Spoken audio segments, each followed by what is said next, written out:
جی میرا کوشچن یہ ہے کہ یہاں ٹورنٹو میں بعض مفتیان دین نے یہ کہا ہے کہ اہل کتاب کا کھانا حلال ہے، تو بچے کہتے ہیں کہ وہ اہل کتاب ہے. اب اس میں ڈیفائن نہیں ہوا ہے کہ وہ کتاب وہ کھانا کس چیز میں پکایا گیا ہے، کیسا پکایا گیا ہے. کیونکہ یہ تو مشرک ہیں، کرسچن جو مشرک ہیں، کیونکہ انہی کی بنا پر تو سورہ اخلاص آئی ہے. تو اب جب ہم کھانا، وہ بچے کچے ذہن ہے، کچی مٹی ہے، جیسا ہاتھ رکھو ویسا پینٹ بن جاتا ہے اس میں.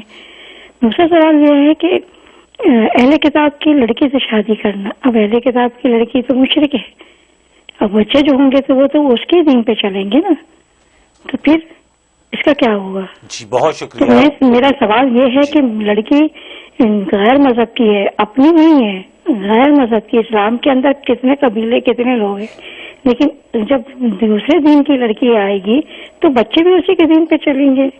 تو ذرا ڈیفائن کر دیجیے. بہت شکریہ. یہ بھی بہت ہی پریکٹیکل اور بہت ہی سالڈ اور ریزنیبل کوشچن ہے مفتی صاحب. اہل کتاب کا کھانا جائز ہے؟ جی جی کہاں تک جائز ہے؟ بالکل. اور پھر اہل کتاب لڑکی سے شادی کرنا، اب وہ جو بچے ہیں، آنے والی نسل ہے، وہ تو ماں کے مذہب پہ چلے گی. روز قیامت ان کو ماں کے مذہب سے پکارا جائے گا. یہ کیا، اس کا اب کیا لاجک ہوگی ہمارے پاس؟ صحیح.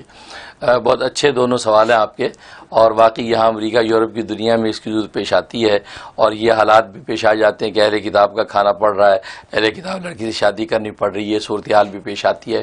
تو قرآن کریم نے اور دین اسلام نے اہل کتاب کے کھانے کی بھی اجازت دی، یعنی اس کا ذبیحہ جو اس کو حلال قرار دیا ہے.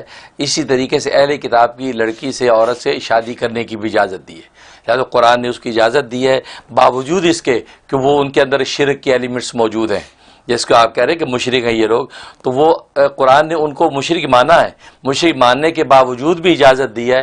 وہ اس کو مشرک اسلام قرآن نے نہیں کہا، یہ کہا کہ ایلیمنٹس آف شرک ان کے اندر موجود ہے. یہ تثلیث کے عقیدے کے قائل ہیں، یہ جو ہے نا وہ مسیح کو اللہ کا بیٹا کہتے ہیں، مریم کو جو ہے وہ تثلیث کا حصہ بناتے ہیں. تو یہ ایلیمنٹس آف شرک، کیونکہ ایک ہوتا ہے مشرک ہونا، پورا ایک ٹائٹل مشرک ہونے کا، ایک جو بتوں کی باقاعدہ پوجا کرتے ہیں یا اللہ کے غیر کی پوجا پاٹ کرتے ہیں، اور ایک ہے ایلیمنٹس آف شرک ہو جانا. مثلا ایک ہے پورے قرآن کا حافظ، اس کو حافظ قرآن کہیں گے.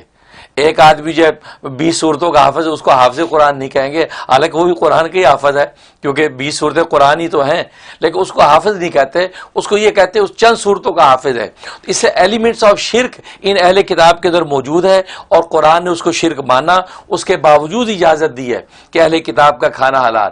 اور اہل کتاب کھانے کے حلال ہونے کا مطلب یہ ہے کہ جب اہل کتاب اللہ کے نام پہ ذبح کرے، بسم اللہ اللہ اکبر کے نام پہ ذبح کرے، اب وہ ذبیحہ آپ کے لیے حلال ہے. اگر اہل کتاب اللہ کے نام پہ ذبح نہیں کرے گا تو وہ حلال نہیں ہوگا. لہذا آج جو شنید وہ یہی ہے کہ خاص کرسچن جو ہیں یہ جو ذبح کرتی ہے اللہ کے نام پہ نہیں کرتی، یہ جیسس کے نام پہ ذبح کرتے ہیں، لہذا ان کا ذبیحہ تو حلال نہیں ہے. جو یہودی ہیں، جوش کے بارے میں ابھی تک یہ سنا علماء نے کہ جوش جو ہے وہ اللہ کے نام پہ ذبح کرتے ہیں، لہذا ان کا کھانا کوشر کہلاتا ہے اسلام کی زبان میں، لہذا وہ حلال ہے. تو یہ اہل کتاب کے حلال ہونے کا مطلب کہ اہل کتاب اگر اللہ کا نام لے کے ذبح کر لیں تو وہ حلال ہو جائے گا. یہ حیثیت اہل کتاب کو اسلام نے دی ہے، ہندو کو یہ حیثیت حاصل نہیں ہے. ایک ہندو اگر بسم اللہ اللہ اکبر کر کے کاٹے گا تو وہ حلال نہیں ہوگا، حالانکہ اس نے بھی بسم اللہ اللہ اکبر کہا. تو اسلام نے سے اہل کتاب کو یہ فضیلت دی ہے کہ اگر آپ اللہ کا نام لے کے کاٹیں گے تو آپ کا ذبیحہ حلال کر دیں گے. اگر ہندو ہے، کوئی اور مشرک ہے یا کوئی دہریہ ہے، وہ اگر اللہ کا نام لے کے بری ذبح کرے گا تو اس کا حلال نہیں ہوگا. یہ فضیلت صرف اہل کتاب کو اس درجے میں دی. لہذا اگر ایسا ذبیحہ موجود ہے تو بالکل آپ کھا سکتے ہیں، اس پہ کوئی اعتراض نہیں ہے. اور دوسرا جو ان کی جو عورتوں سے شادی، وہ بھی قرآن نے اجازت دی ہے کہ اہل کتاب، اور اس لیے بار بار میں کہہ رہا ہوں کہ قرآن نے اہل کتاب کا لفظ استعمال کیا.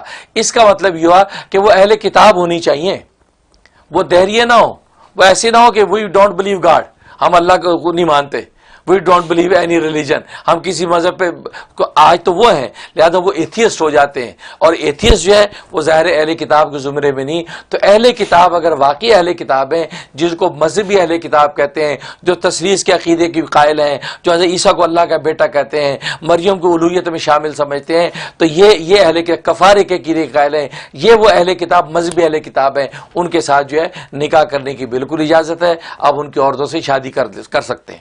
اب اگلا سوال، اب جی بچے کیا ہوں گے، بچے کدھر جائیں گے؟ اب یہ تو آپ کی اسٹرینتھ چاہیے. اب آپ کی اگر اتنی پاور ہے، اتنی آپ کی اسٹرینتھ ہے، کریج ہے کہ آپ بچوں کو اسلام دین کی عظمت میں رکھیں، دین کی عظمت لے کے چلیں. وہ باوجود ماں ان کی اہل کتاب ہے، وہ کرسچن یا یہودی مذہب پہ چلتی ہے، لیکن بچے دین اسلام کو فالو کر رہے ہیں اور اسلام گھر کے اندر حاوی ہے. اب آپ کا کمال ہے. اگر آپ کے اندر یہ کریج اور کمال نہیں ہے تو پھر آپ کوشش نہ کریں کہ اہل کتاب لڑکی لے کے آئیں، کیونکہ ظاہر ہے کہ اہل کتاب لڑکی لائیں گے تو پھر وہی ہوگا کہ وہ ہمارے یہاں بچے پڑھنے آتے تھے کہ جن کی والدہ جو اہل کتاب تھی، یہودی تھی، اور خود جو وہ مسلمان تھے صاحب، تو بچے پڑھنے آئے تو میری اہلیہ نے پہلے دن پوچھا کہ بھئی تم کون ہو، تم مسلمان ہو؟ کہتے وی آر بوتھ. کہتے وی آر بوتھ کیا مطلب؟ کہتے ہم مسلمان بھی ہیں یہودی بھی ہیں. کیا مطلب؟ کہتا مطلب یہ کہ ہم ہفتے کو سیناگاگ جاتے ہیں اور فرائیڈے کو مسجد جاتے ہیں. تو پھر وی آر بوتھ والی صورتحال نہیں ہونی چاہیے. یہ پھر آپ پر ہے. اگر آپ میں ایسی کریج نہیں ہے یا آپ کو خود اسلام سے اتنا تعلق نہیں ہے، صرف جو چاندی جیسے بدن اور سونے جیسے بال دیکھ کے آپ کسی اہل کتاب پہ عاشقوں کی شادی کر لی ہے، تو پھر دین ایمان جو بگڑے گا آپ ہی بھگتیں گے، اولادوں کا عذاب بھی آپ کی گردن پہ آئے گا. ویڈیو کے نیچے سبسکرائب کے بٹن پہ کلک کریں، بیل کے آئیکن پہ کلک کیجئے تاکہ ہر نئی ویڈیو کی نوٹیفیکیشن آپ کو مل جائے.